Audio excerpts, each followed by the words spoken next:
What's up, everybody?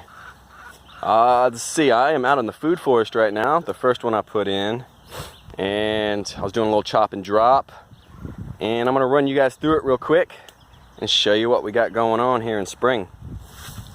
First thing right here by my feet, strawberries. Man, these things are so damn good. Look how deep red that is. Goodness. Even got a little spot on it where a bug was eating it. You know it's good if the bugs are getting out. Oh, my goodness. I wish you guys could have one of these with me. Damn. That's good. Let's move on. Blueberries. Getting ready. Right behind it in these hugelkultur beds, we've got asparagus. This little asparagus is planted from seed. We've got some more down there that I planted roots. The root stock, they're about, I think they're 1 or 2 year old root stocks. This is their going into their second year. So I should get a pretty good harvest off them next year. This first tree we're coming to is a fig tree, brown turkey fig. Boom, then we go to the autumn olives. These produce a fruit and they're beneficial. The fruit they produce is a little sour berry. I mean, it's sour as hell. My nephew loves them though. He loves sour candies and stuff. They're sweet and they got this sour pucker your face tendency to them. And the beneficial part of them is that they shade the smaller fruit trees that aren't quite ready for direct sunlight yet, and they're nitrogen fixing trees, which they fix nitrogen into the ground through the roots and these little white nodules, and then mycelium shares it with the other plants as the other plants need it. And we got a kefir pear right here. This one I'm not gonna prune to open center. I'm probably gonna just leave it as a leader. I'm gonna go ahead and get off some of these smaller twigs that don't need to be in there. Next right here, look at the comfrey plant. Comfrey plant's probably the best beneficial plant you can have in a garden, food forest, if you're growing food. It's a great ornamental plant as well with the pretty purple flowers that it puts off. The bell-like flowers, the bees absolutely love this. The comfrey plant you cannot go wrong with. Unless you let it go to seed and spread everywhere, then it can take over. Try not to let it go to seed. It's a dynamic accumulator, the comfrey plant is, so its taproot goes way, way down deep into the ground. Its root zone is much different than the rest of the trees around here. So the taproot goes down deep in the ground, pulls up trace minerals, deposits them in the leaves, and then I take these leaves, boom, break them off, put them at the base of my fruit trees. They'll decompose and feed my fruit trees. Comfrey plant has about 3 times as much potassium as the average herbaceous plant. Has almost twice as much nitrogen and almost twice as much phosphorus. So it's a great plant to have as a green manure. Here we have a bronze fennel.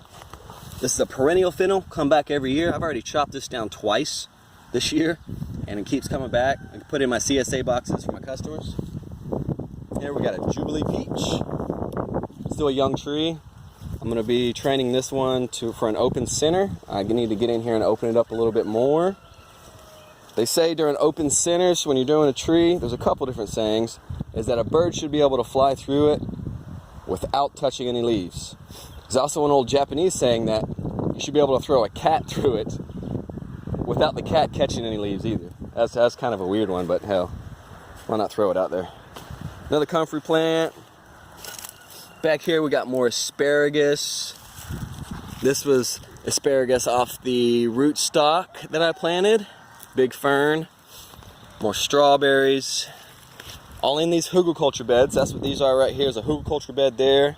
There's a hugelkultur bed there, and then one more over there, running through this food forest.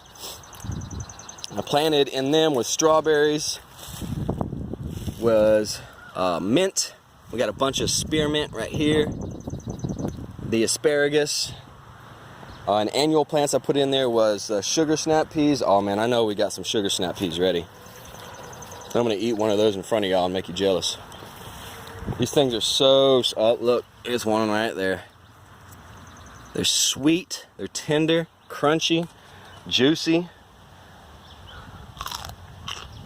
One of my favorites. It's lunchtime too, so I'm out here just walking through the food forest eating strawberries and sugar snap peas and mint and all kinds of other stuff. Leafy greens, we got some volunteer leafy greens from last year. The couple of lettuces went to seed and dropped seed. And we also got some volunteer, I call them volunteer, carrot. It takes 2 years for carrot to go to seed. This is the second year.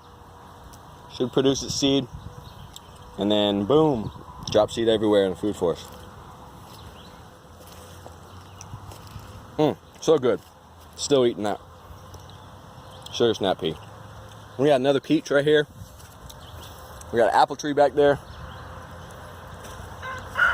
Mimosa tree, another beneficial tree for the food forest. It's a nitrogen fixing like the autumn olive, and puts off a good amount of shade for the young fruit trees. Don't get sunburnt. Here's another pear. Down here's another comfrey. Here's a cherry tree that I didn't know if it was going to make it or not, but it did. It's starting to put off some more. Hey, look at that. It's even a little cherry in there. Who knows? Maybe I'll get to eat that. Rhubarb. Rhubarb first year in the ground too, so I'm not expecting a whole lot out of it, but it will get humongous. I've got clover planted all through this as a nitrogen fixer. Let's see what else we got. Some more strawberries, some more blueberries. Those things are all over the place. Strawberries and blueberries gotta be my favorites. We got a Celeste fig right here. Another rhubarb. I'm gonna eat another strawberry. Just because I can, and they're delicious. Oh man.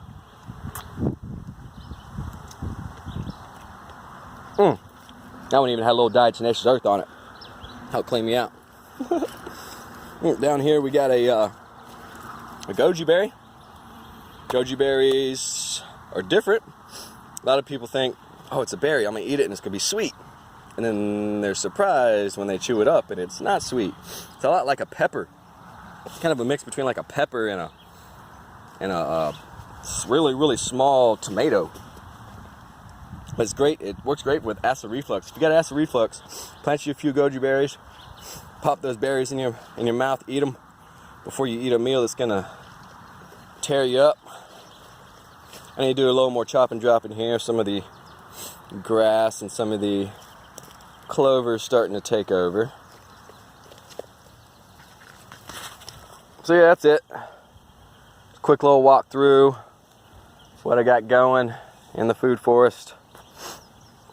See if we can name it off real quick what we got going. We got two different types of apple trees. One here, delicious, golden delicious. And that one over there is a red variety. I can't remember off the top of my head what it is. We've got peach trees, we've got pear trees, we've got fig trees, autumn olive, we've got mimosa, we've got pawpaw trees, North America's largest native fruit. Not a fruit you're going to find in the grocery stores. As soon as that fruit's ready, you've only got a few days to eat it before it goes bad. And we know grocery stores aren't going to go for that crap. They want it to be able to sit on their shelves for months so they can sell it. All right. Now, getting off track. We have apples. I already said apples. I think that's all the trees. Take it down a level, kind of herbaceous level. We have comfrey. We've got mostly comfrey as the herbaceous level. We've got some asparagus, ground cover. We've got strawberries. We've got mint. We've got brain lock. Clover. Thank you. There we go. It came to me. I knew it would. Clover, some natural grasses, some native grasses too. that I wasn't able to get all out. We even got a root layer. We got, like I said, we've got some of the carrots out there that are going to be self-seeding. Some lettuces in the herbaceous layer. Don't have any vining layers in this thing yet. I do have some grapes in the back.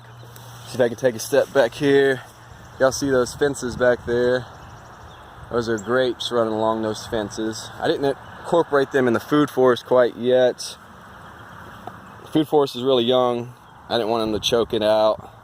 I will incorporate some vining stuff in later. Maybe something like a hardy kiwi. So yeah, we got the blueberries as a bush. The bush layer, we got the blueberries. Even the fig act as the bush layer because it doesn't get very tall. Now we're standing at the southern end. Rhubarb, more herbaceous. Just the more I look, the more stuff pops out. Oh, that's it. A little over 10 minutes. Not too bad. Later.